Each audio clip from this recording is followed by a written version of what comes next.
The reheated lasagna had gone cold again, congealing on the plate in front of me like my enthusiasm for the evening. I pushed the fork through the layers of pasta and cheese, watching the tines leave tracks in the sauce, but I couldn't bring myself to take another bite. The house was too quiet, too empty. The silence wrapped around me like a physical presence, pressing down on my shoulders, making it hard to breathe.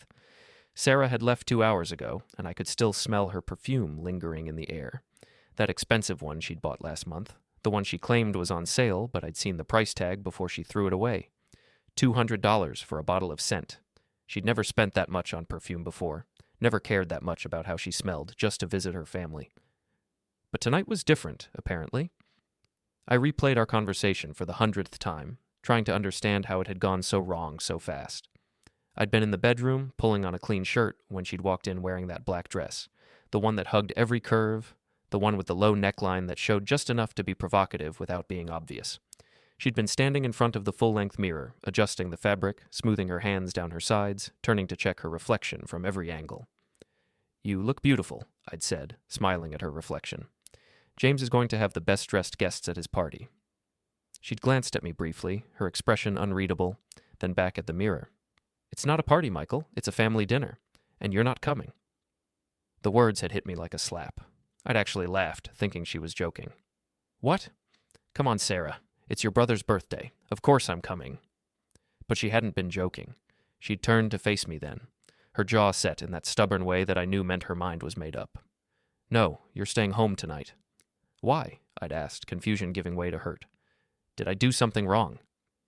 "You always do something wrong, Michael," she'd said, her voice flat, matter-of-fact, like she was commenting on the weather. "You embarrass me. Every single time we go to a family event, you say something inappropriate or drink too much or tell some stupid story that makes everyone uncomfortable. I'm tired of apologizing for you." I'd stood there, half-dressed, trying to process what she was saying. "Sarah, that's not fair. I was just trying to..." "To what? Be funny? Be charming?" "Well, you're not. You're embarrassing. And tonight is important to James, and I don't want you there ruining it like you ruin everything else." The words had stung. No, worse than that. They'd cut deep, slicing through whatever confidence I had left. Because part of me wondered if she was right. I thought back to the last family gathering, the 4th of July cookout at her parents' house. I'd told a story about her dad's fishing trip, the one where he'd accidentally dropped his phone in the lake trying to take a selfie with his catch. Everyone had laughed. I thought they'd found it endearing, but maybe they'd been laughing at him, not with him. Maybe I'd humiliated him without realizing it. And the time before that, at Rachel's baby shower, I'd gotten into a debate with Marcus, Sarah's cousin, about local politics. We'd both had a few drinks, and the conversation had gotten heated. I'd thought we were just having a spirited discussion, two guys disagreeing respectfully. But maybe it had been more than that. Maybe I'd been loud, obnoxious, argumentative. Maybe Sarah was right. Maybe I was an embarrassment. Before we get into it, don't forget to like and subscribe, and hit hype to boost this episode. Drop a comment below with your city or country. I'm always curious where viewers are joining from. "I'll behave," I'd said quietly, hating how small my voice sounded. "I promise. I won't tell any stories. I won't drink too much. I'll just sit there and be quiet, if that's what you want." She'd sighed, that long, suffering sigh that said she was dealing with a particularly slow child. "That's exactly the problem, Michael. You don't even understand what you do wrong. You don't see how people look at you, how they exchange glances when you start talking. You don't notice the awkward silences. You're completely oblivious." "Then help me understand," I'd pleaded. "Tell me specifically what I did wrong so I can fix it." "I don't have time for this," she'd snapped, grabbing her purse from the dresser. "I need to leave. You're staying home. That's final." "Sarah?" "Michael, please. For once, just do what I ask without arguing. Let me have one evening with my family without having to worry about what's going to come out of your mouth or whether you're going to offend someone. Just stay home." And then she was gone. Heels clicking down the hallway, quick and precise, eager to get away from me. The front door had opened and closed, and I'd heard her car start up, heard her pull out of the driveway, heard the engine fade into the distance, leaving me standing there half-dressed, my shirt hanging open, feeling like I'd been punched in the gut. That had been 2 hours ago. 2 hours of sitting here in this empty house, replaying the conversation, analyzing every word, trying to figure out where our marriage had gone so wrong that my own wife didn't want me around her family. We'd been together for 9 years, married for 7 years of building a life together, of compromise and teamwork, of late-night conversations and shared dreams. We talked about having kids someday, about buying a bigger house, about growing old together. When had that changed? When had I become the embarrassment she needed to hide? I thought back over the past few months, searching for clues I might have missed. Sarah had been distant lately, distracted. She'd started working late more often, coming home after I'd already eaten dinner, claiming she had meetings that ran long or deadlines that couldn't wait. She'd started going to the gym at odd hours, 5 in the morning before work, 9 at night after dinner. She'd always been health conscious, but this was different. This was obsessive, and her phone. God, her phone. She'd become protective of it in a way she never had been before. She used to leave it lying around, face up on the counter or the coffee table, not caring if I saw her notifications. Now she kept it with her constantly face down, password protected with a code I didn't know. When it buzzed, she'd quickly check it and then lock it again. A small smile playing at her lips before she'd catch herself, and the smile would disappear. Work stuff, she'd say when I asked. Or, just my sister. Or, group chat with the girls from yoga. I'd believed her. Why wouldn't I? She was my wife, the woman I loved, the woman I trusted with everything. But sitting here now, in this too-quiet house, pushing cold lasagna around my plate, I couldn't shake the feeling that something was very, very wrong. My phone sat face down on the coffee table where I'd left it an hour ago. I'd been avoiding it. Avoiding the inevitable photos that would come through from the party. Group shots of Sarah's family gathered around James, blowing out candles, cutting cake, toasting with wine. Photos that would show my absence like a missing tooth, an empty space where I should have been. The phone buzzed. I ignored it. It buzzed again. I stared at it, watching it vibrate against the wooden table, the sound seeming unnaturally loud in the silent house. A third buzz. With a sigh, I reached for it, expecting to see messages from James or Sarah's mom, maybe a photo or two that they felt obligated to share with me even though I wasn't there, even though I wasn't wanted, but it wasn't from them. The message was from Tom, our neighbor from across the street. Tom Harrison, mid-50s, retired accountant, nice guy who kept to himself mostly. We weren't close. We'd exchange waves when taking out the trash, have brief conversations about lawn maintenance or the weather, but that was the extent of our relationship. He certainly wasn't someone who texted me out of the blue on a Thursday night. The message preview showed on my locked screen. Hey, Michael, this might be nothing, but I thought you should.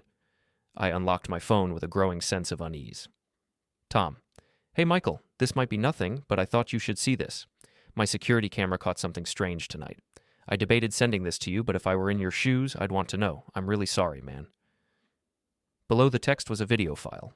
My heart started pounding. My hands, which had been steady all evening, started to shake. There was something about the tone of that message. The apology, the reluctance, the implication that whatever was in that video was going to hurt. I pressed play. The footage was from a security camera, grainy but clear enough, showing the street in front of James and Rachel's house. The timestamp in the corner read 6:47 p.m., Thursday, November 20th, about 20 minutes after Sarah had left our house. The video was shot from an elevated angle, probably from Tom's porch or a second-story window, giving a bird's-eye view of the street. A black sedan pulled up to the curb. Not our car. We drove a silver Honda Accord. This was a newer model, sleek, expensive-looking. A BMW, maybe, or an Audi. The kind of car that spoke of money and success. The driver's side door opened, and a man stepped out. I'd never seen him before in my life. He was tall, maybe 6'2" or 6'3", with dark hair styled in that casual but expensive way that required both product and time. He wore a fitted button-down shirt in deep blue, sleeves rolled up to his elbows showing tanned forearms, and dark jeans that looked designer. Even in the grainy security footage, I could tell he was handsome. The kind of handsome that made women do double takes. The kind of handsome that made husbands feel inadequate. He walked around the front of the car with confident, easy strides and opened the passenger door. My wife stepped out. The world seemed to tilt sideways. I stared at the screen, my brain refusing to process what I was seeing. That was Sarah. My Sarah. Wearing that black dress, her hair styled perfectly, her makeup flawless. But she wasn't being dropped off by a friend or a coworker or anyone I knew. She'd arrived with him. She'd been in his car.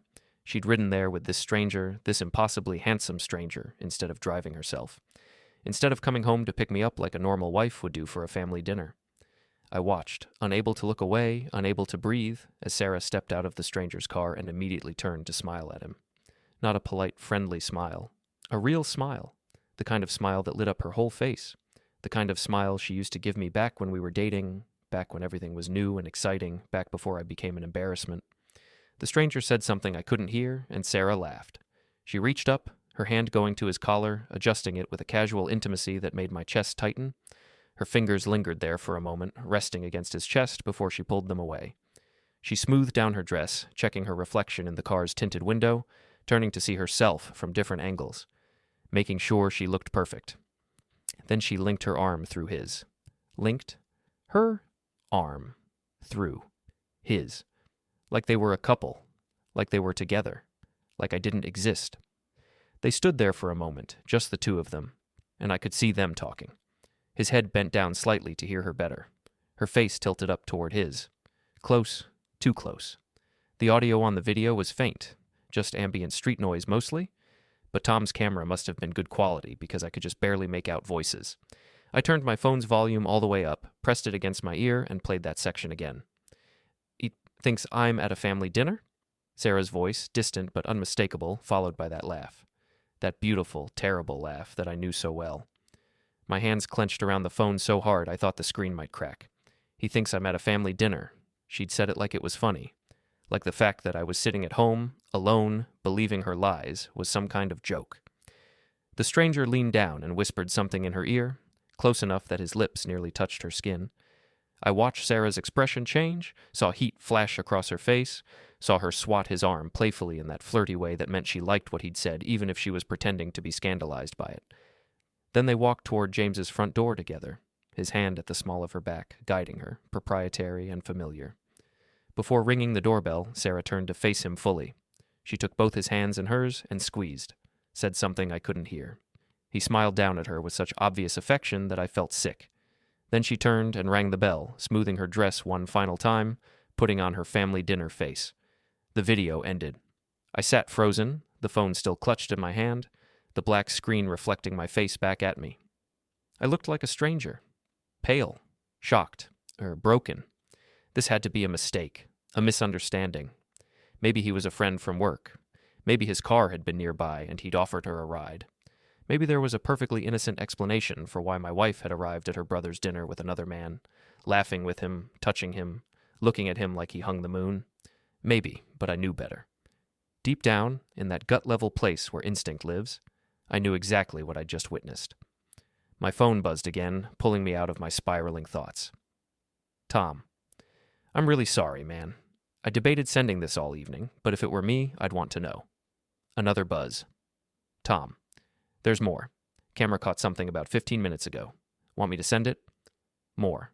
There was more. My fingers trembled as I typed back. Me. Send it. The response was immediate. Another video file downloaded, larger than the first. I pressed play before I could talk myself out of it. This footage was from a different angle. Must have been from Tom's side yard, or maybe a camera mounted on his house, facing toward James's place. It showed the front of the house, but from a position that gave a partial view through the dining room window. The curtains were open just enough to see inside, to see the table where Sarah's family was gathered. The timestamp showed this video was from 20 minutes ago, nearly 2 hours after they'd all sat down to eat.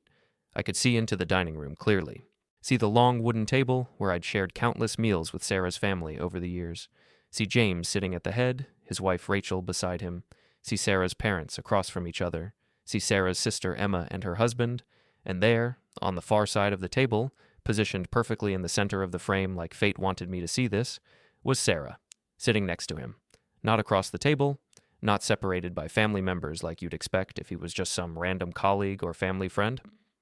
She was right beside him, close enough that their shoulders touched, close enough that when she leaned toward him to whisper something, it looked intimate, private, wrong. I watched my wife at her family dinner, the dinner I wasn't invited to because I was an embarrassment, and I saw her laugh at something someone said, saw her reach for her wine glass, saw her hand disappear below the edge of the table, and I saw the stranger's expression change, saw the way his eyes widened slightly, then narrowed with pleasure, saw the small, knowing smile that played at the corners of his mouth, saw the way he shifted in his seat, angling his body toward hers.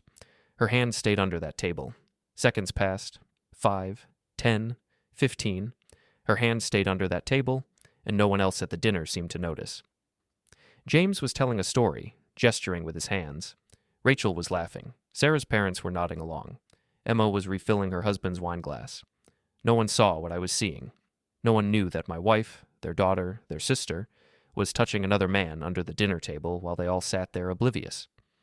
Finally, Sarah pulled her hand back into view, reaching for her own wine glass, bringing it to her lips.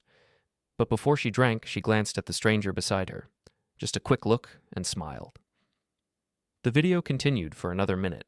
I watched Sarah lean close to the stranger, her head nearly resting on his shoulder, and whisper something that made him chuckle.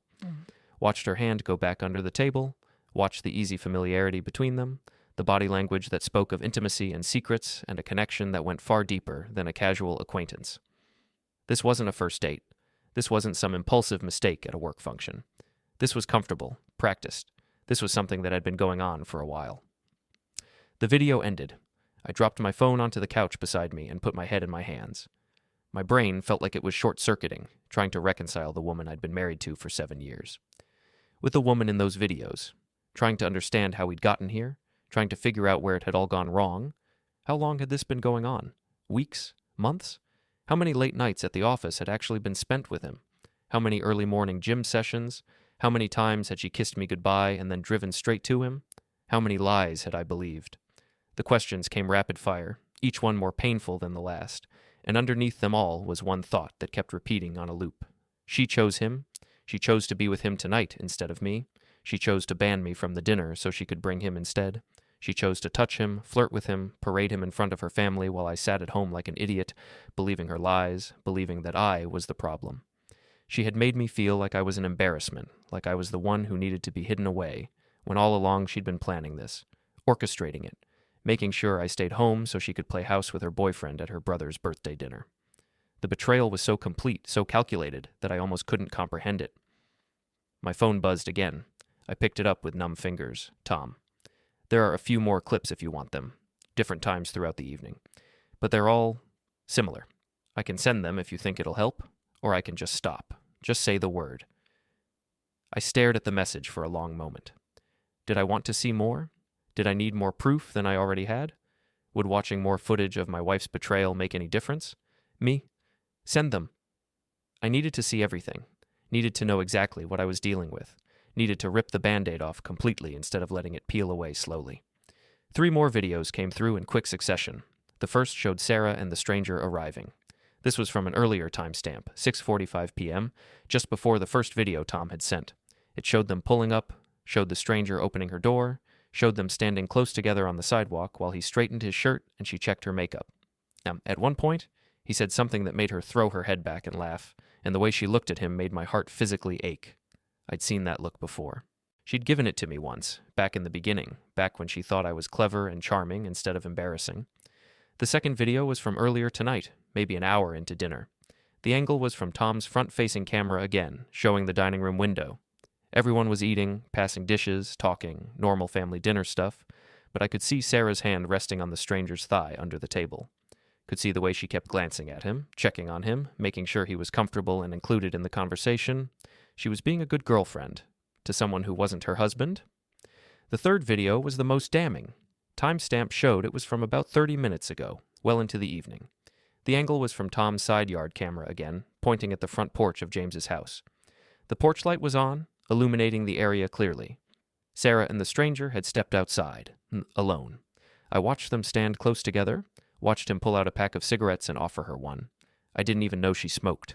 In 9 years together, I'd never seen her smoke. But she took one, let him light it for her, inhaled deeply and exhaled slowly, the smoke curling up into the night air. They talked quietly, intimately, his hand resting on her hip. At one point she laughed at something he said and stepped closer, eliminating what little space remained between them. They looked like a couple stealing a private moment away from the family dinner. They looked natural together, right together. They looked the way Sarah and I used to look, back before everything went wrong, back before I became someone she needed to hide. Then the stranger stubbed out his cigarette, and Sarah did the same, and he pulled her into his arms. A full embrace. Her arms went around his neck. His arms circled her waist. They stood there, holding each other, and I watched my wife rest her head on another man's shoulder with such obvious comfort and affection that I had to look away. When I looked back, they were pulling apart, but slowly, reluctantly, like they didn't want to let go. Sarah smoothed down her dress and checked her reflection in the window one more time. The stranger said something and she nodded, smiled, and then they both went back inside. Back to the family dinner, back to playing whatever roles they were playing for Sarah's family. The video ended. I sat there in my living room, surrounded by the evidence of my wife's betrayal, and felt something inside me break. Not dramatically, not with some big emotional explosion, just a quiet, definitive snap, like a bone breaking cleanly in two. I'd been trying so hard to be a good husband, trying to be supportive when she worked late, trying to give her space when she needed it, trying to improve myself, to be less embarrassing, to be someone she could be proud of, and all along, she'd been with him. I picked up my phone and scrolled through my photos. Found pictures of us from last month. Sarah's company picnic. We'd taken a selfie together, both of us smiling, her head resting on my shoulder. I'd thought we looked happy. I'd thought we were happy. Had she already been seeing him then? Had she already started this affair? Had she been smiling at me while thinking about him? I kept scrolling. Our anniversary dinner 2 months ago. Date night 3 months ago. A weekend trip to the beach 4 months ago. In every photo, we looked like a normal, happy couple. Smiling, laughing, touching, connected. It had all been a lie. Or had it? Had there been a time when it was real? When she actually loved me? Or had I just been a placeholder, someone to come home to while she searched for something better? My phone buzzed again. Tom. Hey man, I know this is a lot to process. If you need anything, if you want to talk, I'm right across the street. Door's always open. I'm so sorry you're going through this. The kindness in that message, from someone who barely knew me, from someone who had no reason to care about my problems, almost broke me completely. I felt tears prick at the back of my eyes, but I blinked them away. I wasn't going to cry. Not yet. Not until I'd confronted her. Not until she knew that I knew. Me. Thank you for showing me. I know that couldn't have been easy. I appreciate it more than you know. Tom. Just being a decent neighbor. What are you going to do? Good question. What was I going to do? I could sit here and wait for her to come home, could confront her in private, could demand explanations and apologies and promises that things would change, or I could go there, to James's house, to the dinner I wasn't invited to, could walk in and confront her in front of her family, could make sure everyone saw exactly what kind of person she really was. The old Michael, the one who existed 2 hours ago, would have waited, would have given her the benefit of the doubt, would have worried about making a scene, about embarrassing her, about being inappropriate, but that Michael was gone, shattered by security camera footage and lies and the image of his wife touching another man under her family's dinner table. This Michael wanted answers. This Michael wanted her to feel the humiliation she'd put him through. This Michael wanted her family to see the truth. This Michael wanted justice. I stood up, my decision made. The cold lasagna sat forgotten on the coffee table. I grabbed my keys from the hook by the door, shoved my wallet in my pocket, and pulled on my jacket. The November night was cold, but I barely felt it. Adrenaline was coursing through my veins, hot and sharp and clarifying. I typed out a response to Tom. Me. I'm going to the dinner. Tom? Are you sure? Maybe you should wait. Think this through, talk to a lawyer first. Me. I'm sure. Thanks again for everything. I pocketed my phone and walked out to my car. The night was clear, stars visible above the streetlights, a sliver of moon hanging low in the sky. A beautiful night. The kind of night that made you believe in possibilities, in new beginnings, in hope. I started the car and pulled out of the driveway, heading toward James's house. The drive took 12 minutes. 12 minutes of my hands gripping the steering wheel so tight my knuckles went white. 12 minutes of my mind racing through 1,000 different scenarios. 12 minutes of my entire marriage flashing before my eyes, every moment now tainted with suspicion and doubt. When had she started seeing him? How had they met? Did he know about me? Of course he did. He had to. You don't date someone for weeks or months without knowing they're married, unless she'd lied to him too, unless she'd told him we were separated, or getting divorced, or that our marriage was just a formality. Had she planned to leave me, or was she content to keep us both, to have her stable marriage and her exciting affair, playing us against each other? I'd probably never know the full truth. Cheaters lied. It's what they did. Even if she confessed, even if she claimed to tell me everything, how would I know she wasn't still lying? I couldn't. I'd never be able to believe another word she said. That realization hit me hard. Our marriage was over. There was no coming back from this. No amount of counseling or apologies or promises could fix what she'd broken. Trust, once shattered, couldn't be glued back together. I pulled onto James's street and saw the black sedan still parked out front. Still there, still taunting me with its presence. I parked 2 houses down, in the shadow between streetlights, and sat there for a moment, my engine idling, my heart pounding. Through James's dining room window, I could see them all still sitting around the table. Could see Sarah laughing at something. Could see the stranger beside her, his arm draped casually over the back of her chair. My phone buzzed. Tom again. He must have been watching his security cameras, must have seen me pull up. Tom, I can see you. You sure about this? Me. Yes. Tom. Okay, I'm here if you need me. Good luck. I took a deep breath, turned off the car, and got out. The walk to James's front door felt both too long and too short.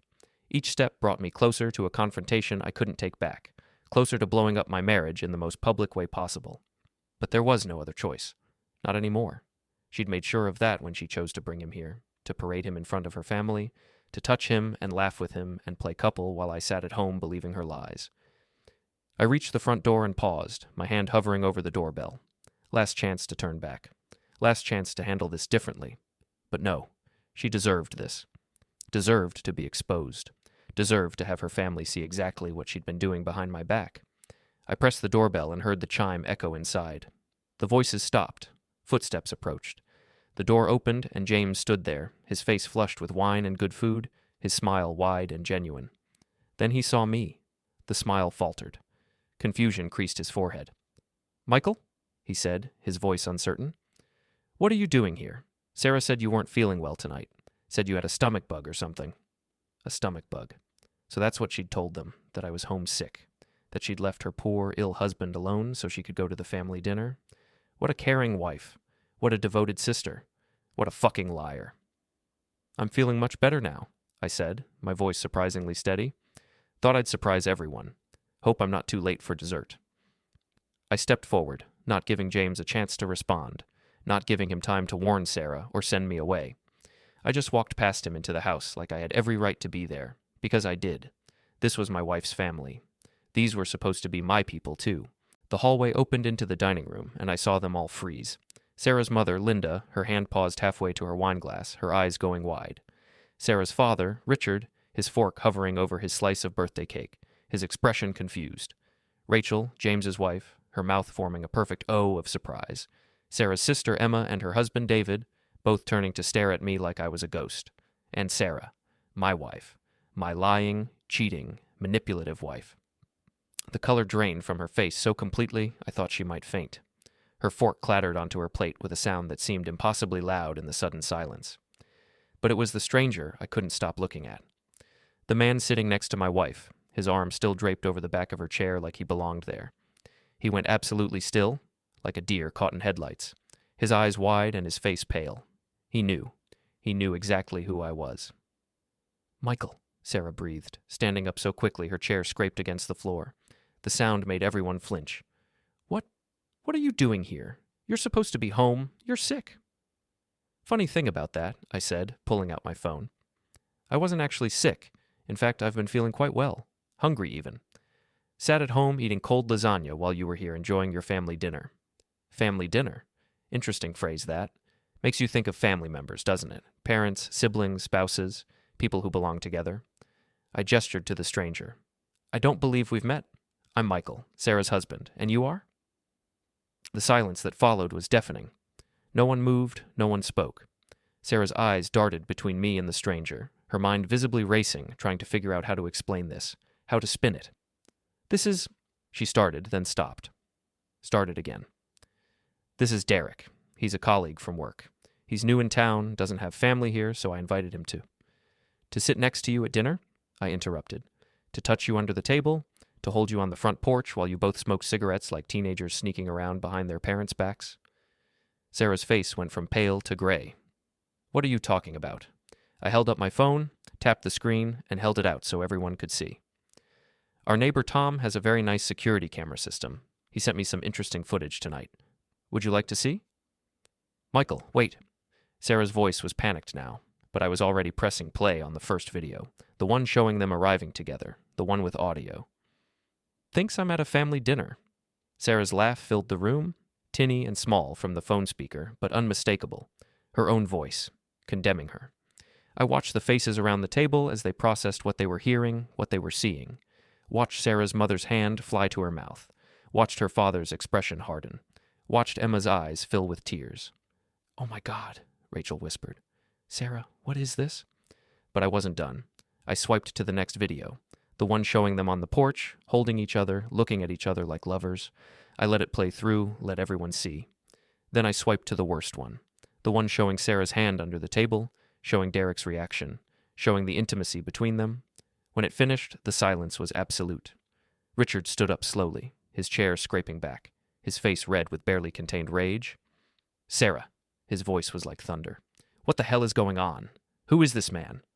Sarah's mouth opened and closed like a fish. No sound came out. She looked trapped, cornered, desperate. Derek finally found his voice. "Look, I think there's been a misunderstanding." "You," I said, pointing at him without taking my eyes off Sarah. "I don't know who you are, but I suggest you shut up. This is between me and my wife." "Michael, please," Sarah said, tears starting to run down her face now, ruining her perfect makeup. "Can we talk about this somewhere private?" "Private?" I repeated, my voice sharp. "You brought him here, to your brother's birthday dinner. You sat him at this table with your family, touched him in front of your parents, and you want to talk about privacy? No, Sarah. No.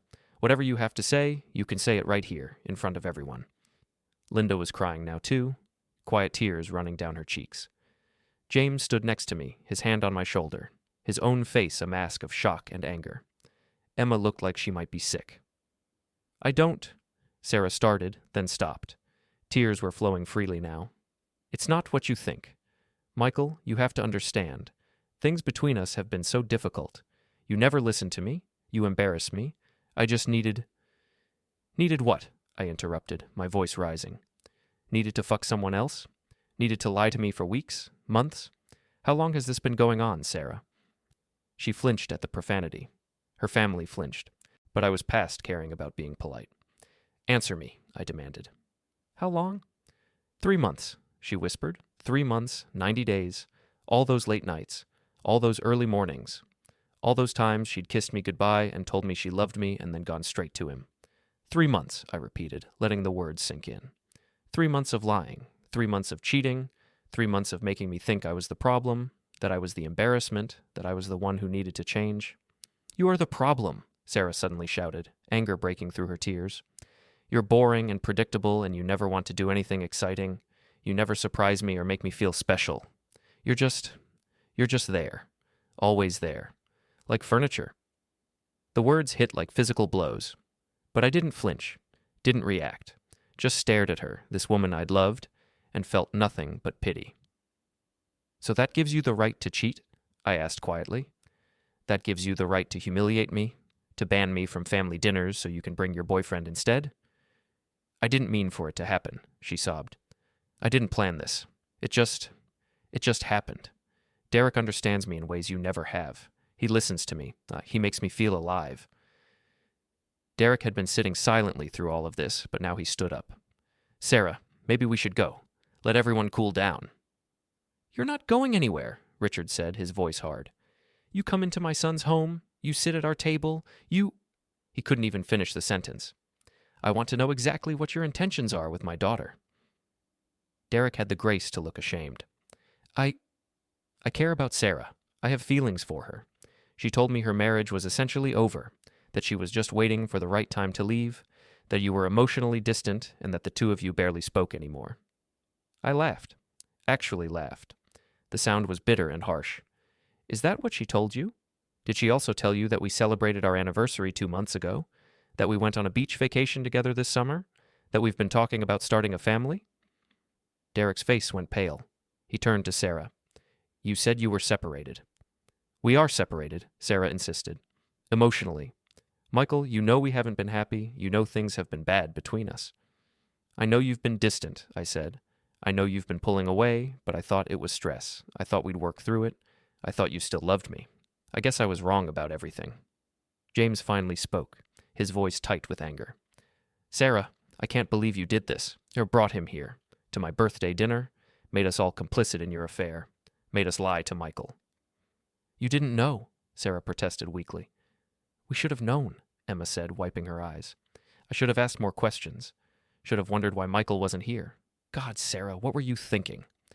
"I was thinking," Sarah said, her voice rising again, "that I deserved to be happy, that I deserved someone who made me feel wanted and desired, that I deserved more than a husband who takes me for granted." "Takes you for granted?" I stared at her in disbelief. I work 60 hours a week to support us. I do half the housework. I plan date nights. I try to communicate. I've been trying to be a better husband because you kept telling me I wasn't good enough, and all along you were cheating on me. It's not that simple. It is exactly that simple, I interrupted. You cheated. You lied. You manipulated me into thinking I was the problem. You made me stay home tonight specifically so you could bring him, and you did it all without a single shred of remorse until you got caught. I turned to James. I'm sorry for ruining your birthday dinner. I really am. I had to see this for myself. Had to know I wasn't crazy. James shook his head. You didn't ruin anything, Michael. She did. He looked at his sister with something close to disgust. I can't even look at you right now. After everything Michael's done for you, for this family, and this is how you repay him? Sarah's mother was crying harder now, and Richard had his arm around her shoulders, his own face devastated. These people had welcomed me into their family, treated me like a son, and now they were watching their daughter destroy everything. Derek cleared his throat. I think I should leave. This is obviously a family matter. Yes, Richard said coldly. I think you should, and I think you should stay far away from my daughter from now on. Derek grabbed his jacket from the back of his chair, avoiding eye contact with everyone. He paused next to Sarah. I'm sorry. I didn't know. If I'd known... You did know, I said. On some level, you knew she was married. You knew what you were doing was wrong, you just didn't care. Derek had no response to that. He just walked out, the front door closing behind him with a soft click. Sarah stood there alone now, isolated, her family staring at her like she was a stranger. She looked small and broken and pathetic. Part of me wanted to feel sorry for her. Part of me wanted to comfort her, to make everything okay like I always had. But that part was very, very small compared to the rage and hurt and betrayal that consumed everything else. Michael, Sarah said, reaching for me. Please, don't give up on us. We can work through this. We can go to counseling. I'll end things with Derek. I'll do whatever it takes. I'm so sorry. I made a horrible mistake, but I still love you. I still want to be married to you. I stepped back from her reaching hand. No, you don't get to do that. You don't get to destroy everything and then claim you still want it. I made a mistake. A mistake? I laughed again, that same bitter sound. A mistake is forgetting our anniversary. A mistake is saying something hurtful in an argument. What you did was calculated, deliberate. You chose this. You chose him. You chose to lie to me every single day for 3 months. You chose to make me feel like I was crazy for suspecting something was wrong. You chose to humiliate me. I never meant to hurt you. Then what did you mean to do, Sarah? What was your end game here? Were you going to keep seeing him forever? Were you planning to leave me? Or were you just going to keep us both on a string, playing us against each other until one of us figured it out? She had no answer. I turned to James again. I need to go. Thank you for, I don't know, for not kicking me out, for listening. Your family has always been good to me. I'm sorry it had to end like this. You're still family, James said firmly. No matter what happens. She's the one who threw that away, not you. I nodded, not trusting myself to speak. Then I looked at Sarah one last time. I'll have your things packed and waiting on the porch by the time you get home. You can find somewhere else to stay tonight. And tomorrow, you can expect a call from my lawyer. Michael, no, please. But I was already walking toward the door, already leaving, already done. Sarah followed me, her heels clicking on the floor, her voice desperate. Michael, wait. Please, we need to talk about this. You can't just leave. You can't just give up on 7 years of marriage. I stopped at the door, my hand on the knob, and turned to look at her one last time. Really look at her. The woman I'd married, the woman I'd loved, the woman I'd thought I'd spend the rest of my life with. She was a stranger now, had been for 3 months, maybe longer. I'm not giving up on 7 years of marriage, I said quietly. You already did that. 3 months ago. Tonight. Every time you lied to me, every time you touched him, every time you looked me in the eye and made me believe I was the problem. I didn't. Yes, you did, and we both know it. I opened the door. The cold November air rushed in. Goodbye, Sarah. This is our house, too, she called after me. You can't just kick me out. I turned back one final time. Then you can explain that to your lawyer. For tonight, I don't care where you go. Call Derek, call a friend, get a hotel. But you're not staying in my house. Not anymore. I walked out into the night, leaving her standing in the doorway, leaving her family shocked and devastated, leaving my marriage in ruins behind me. The walk to my car felt surreal, like I was moving through a dream, like none of this was really happening, but it was. It was real. It was over. I got in my car and sat there for a moment, my hands on the steering wheel, my breathing unsteady. Through the window, I could still see into James's house, could see Sarah's family gathering around her, could see her crying, her mother holding her, her father standing apart looking devastated. I didn't feel triumphant, didn't feel vindicated. I just felt empty. My phone buzzed. Tom. Tom. That took guts. You okay? Me. Not really, but I will be. Tom. You need anything tonight? Beer? Someone to talk to? Just company? Me. No, but thanks. I think I just need to be alone for a while. Tom. I get it, but the offer stands. Anytime, day or night. I started the car and pulled away from the curb, leaving James's house behind, leaving Sarah behind, leaving the last 7 years of my life behind. The drive home was a blur. Muscle memory got me there because I certainly wasn't paying attention to the road. My mind was replaying everything, every word, every expression on Sarah's face, every moment of the confrontation.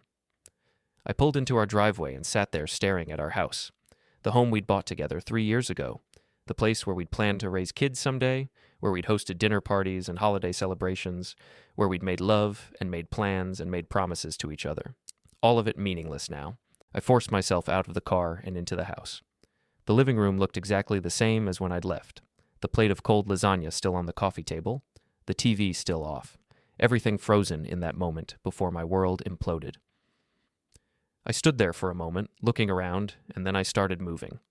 I went upstairs to our bedroom and pulled out every suitcase we owned from the closet, started yanking Sarah's clothes off hangers, folding nothing, just stuffing everything into bags as fast as I could. Dresses, pants, shirts, shoes, all of it, every trace of her. Her side of the bathroom, makeup, hair products, toiletries, into bags, her jewelry box, into a bag, her books from the bedside table, into a bag. I worked methodically, efficiently, my mind focused on the task, not thinking, not feeling, just doing. It took an hour to pack up 7 years of her life in this house, an hour to erase her presence from our bedroom, an hour to prepare for her to be gone. When I was finished, I dragged all the bags downstairs and out to the front porch. 6 suitcases, 4 boxes, 10 years of accumulated belongings reduced to luggage. I went back inside and looked around. Every framed photo of us I took down, flipped face down on the coffee table. Every gift she'd given me, I boxed up. Every reminder of her, I removed. By the time I was done, it was after midnight. The house looked different, emptier, but cleaner somehow, clearer. I sat down on the couch, exhausted, and finally let myself think about what had happened. My marriage was over. The woman I'd loved had betrayed me in the worst possible way. I was 34 years old, starting over alone. And somehow, despite everything, despite the pain and anger and hurt, I felt relieved. Relieved that I finally knew the truth. Relieved that I didn't have to wonder anymore. Relieved that I could stop trying to fix something that was already broken. Relieved that I could start moving forward instead of being trapped in this spiral of doubt and self-blame. My phone buzzed. Multiple notifications this time. Sarah. Michael, please answer. Sarah. I'm so sorry. Sarah. Please let's talk about this. Sarah. Where am I supposed to go? Sarah. You can't just throw me out. Sarah. This isn't fair. Sarah. I deserve a chance to explain. I stared at the messages for a long moment, then blocked her number. There were other messages, too. From James. James. Just wanted to check on you. Mom and Dad are devastated. We all are. I'm so sorry this happened. Sarah left about an hour ago. No idea where she went. She kept calling you. Are you okay? Me? I'm okay. Or I will be. Thanks for everything tonight. For taking my side. For not making excuses for her. It means a lot. James. Your family, Michael. She's the one who forgot that. We're all here for you, whatever you need. And for what it's worth, Dad already called our lawyer. He wants to make sure you're protected in the divorce. No way we're letting her take advantage of you more than she already has. That almost broke me. Sarah's own father was trying to protect me from her. Me. Tell him thank you. I'll call my own lawyer tomorrow, but I appreciate the support. James. Get some rest. We'll check on you tomorrow. There was a message from Emma, too. Emma. Michael, I'm so sorry. I had no idea. If I'd known what she was doing, I would have told you immediately. Please know that we all love you. You're still our brother, no matter what Sarah did. Don't be a stranger, okay? And one from Rachel. Rachel. James told me everything. I can't believe she did this to you. You deserved so much better. If you need anything at all, please let us know, and ignore anything Sarah says about us. We're on your side, completely. Even Sarah's mother had sent a message. Linda. Michael, I don't have words for how sorry I am. I'm ashamed of my daughter and horrified by what she's done to you. You've been nothing but a good husband and a good son to us. I hope you can forgive us for not seeing what was happening. Please take care of yourself. You're in our prayers. I read through all the messages, feeling that crack in my chest widen. These people, Sarah's family, were choosing me over her, supporting me, standing with me. While Sarah, where was Sarah? I almost cared, almost worried. But then I remembered the look on her face when she'd touched Derek under the table. Remembered her laugh when she'd said, "He thinks I'm at a family dinner." Remembered 3 months of lies. And I stopped caring. One final message came through. Tom again, Tom. Saw you come home, saw all the bags on the porch. Good for you, man. Standing up for yourself. Taking control. That took real strength. Get some sleep. Tomorrow's a new day. And hey, at least you finally know the truth. Sometimes the truth is the only thing that can set you free. I stared at that last sentence for a long time. Sometimes the truth is the only thing that can set you free. He was right. I'd been trapped. Trapped in a marriage that was a lie. Trapped by my own insecurities.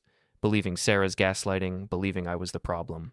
Trapped in a cycle of trying to be better, trying to be worthy, trying to be someone she could love. But now I was free, free to move on, free to heal, free to find someone who would actually value me instead of using me as a safety net while they explored their options. I set my phone down and looked around the living room one more time. This house, that had felt so empty and quiet when Sarah left for the dinner, now felt peaceful. Tomorrow I'd call a lawyer, start divorce proceedings, begin the practical, messy process of legally ending our marriage. Tomorrow I'd call a locksmith, change the locks, make sure Sarah couldn't just walk back in whenever she wanted. Tomorrow I'd call my best friend Mike and tell him everything, get his support, maybe grab a drink, start rebuilding my life. But tonight I just sat there in the quiet house, letting it all sink in. My wife had cheated on me. Her entire family knew. Her affair partner knew he'd been lied to too. Everything was out in the open now. No more secrets, no more lies, just truth. Painful, devastating, liberating truth. I stood up, turned off all the lights except the porch light, and headed upstairs. Tomorrow would be hard. The next few months would be harder. But I'd survive this. I'd come out the other side stronger.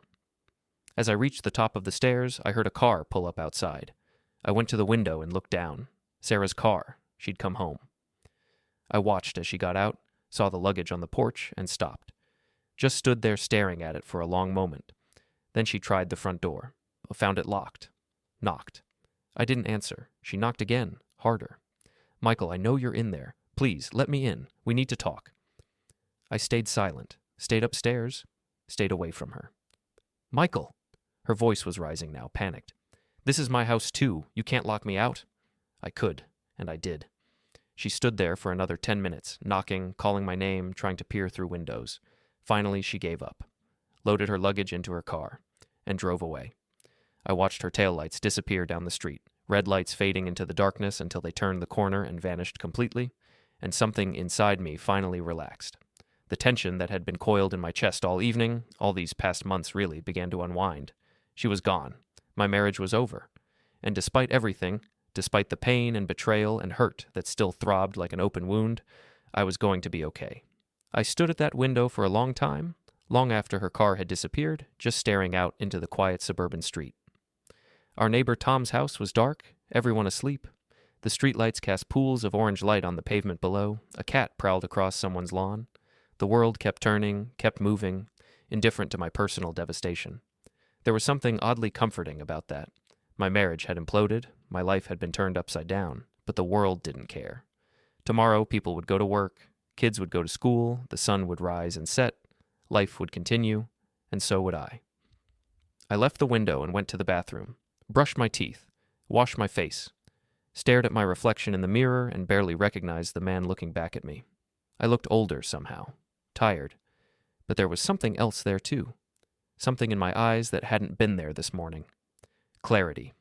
For months, I'd been questioning myself, wondering why Sarah was pulling away, wondering what I was doing wrong, wondering how I could be better, be more, be enough.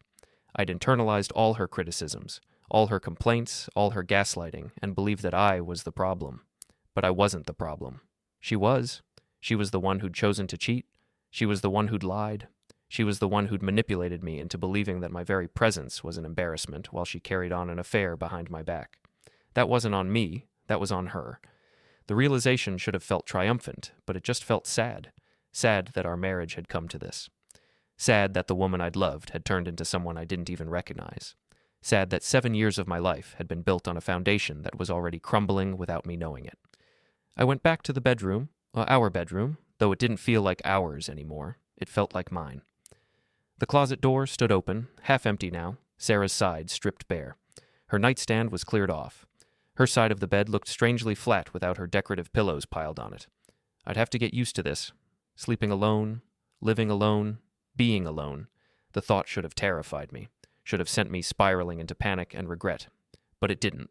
Instead, I felt peaceful. Maybe it was exhaustion. Maybe it was shock. Maybe it was just acceptance. But as I climbed into bed, pulling the covers up to my chin, I didn't feel the crushing weight of loneliness I'd expected.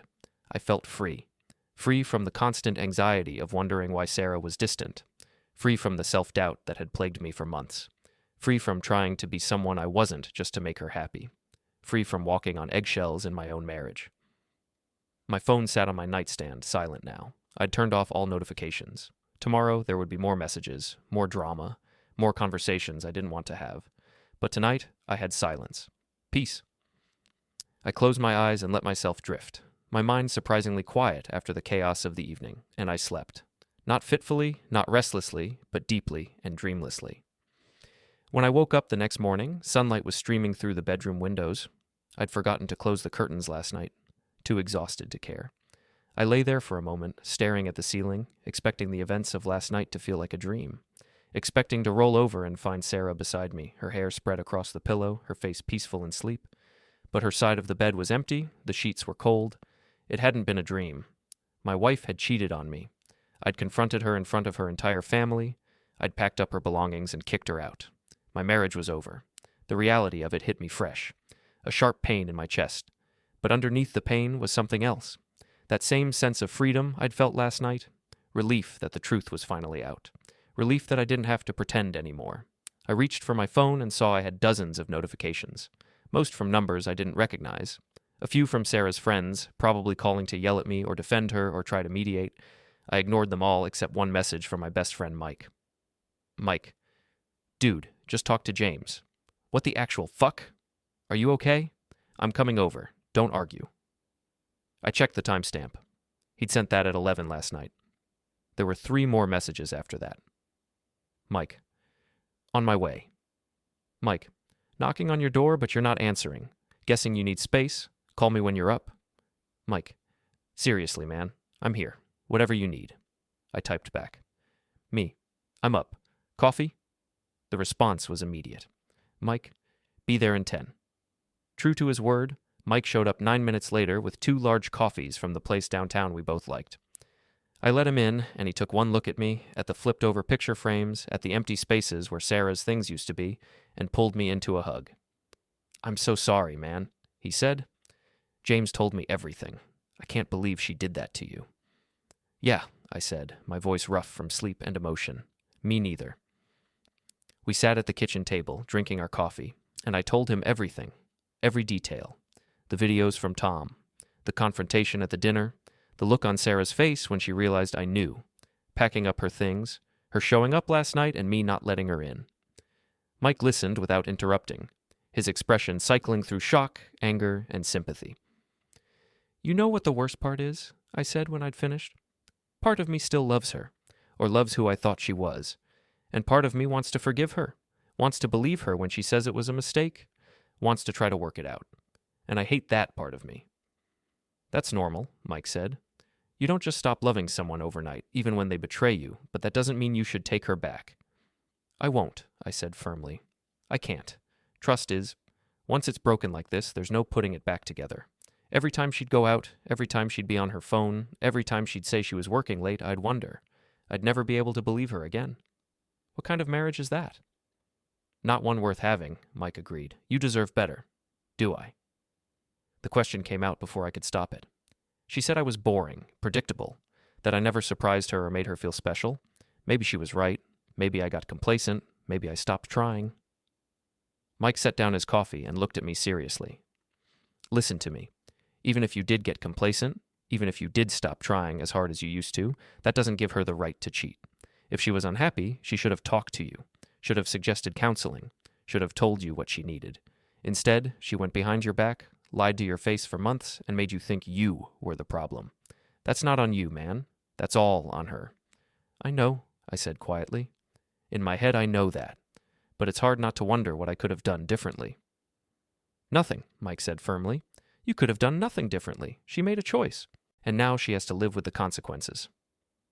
We sat in silence for a moment, drinking our coffee. Then Mike spoke again. What's your plan? For moving forward? Lawyer today, I said. Start divorce proceedings. I want this done as quickly and cleanly as possible. The house is in both our names, but I put down the down payment with money from my inheritance when my grandmother died. My lawyer should be able to argue that I have more claim to it. And honestly, I don't think she'll fight me. Not with her whole family on my side. They really turned on her? Completely. Her dad is getting me a lawyer. Her sister and brother have both reached out to support me. Even her mom apologized. I think they are more disgusted with her than I am. As they should be, Mike said. Bringing the guy to a family dinner? That's cold. Yeah. I stared into my coffee. You know what the craziest part is? She told them I was sick, told them I had a stomach bug and couldn't come, so they all thought she was this devoted wife who'd left her sick husband at home to go support her brother. Meanwhile, she was there with her boyfriend, touching him under the table right in front of them. Jesus, Mike breathed. That's sociopathic. I don't think she's a sociopath, I said. I think she's just selfish, so caught up in her own wants and needs that she couldn't see how her act.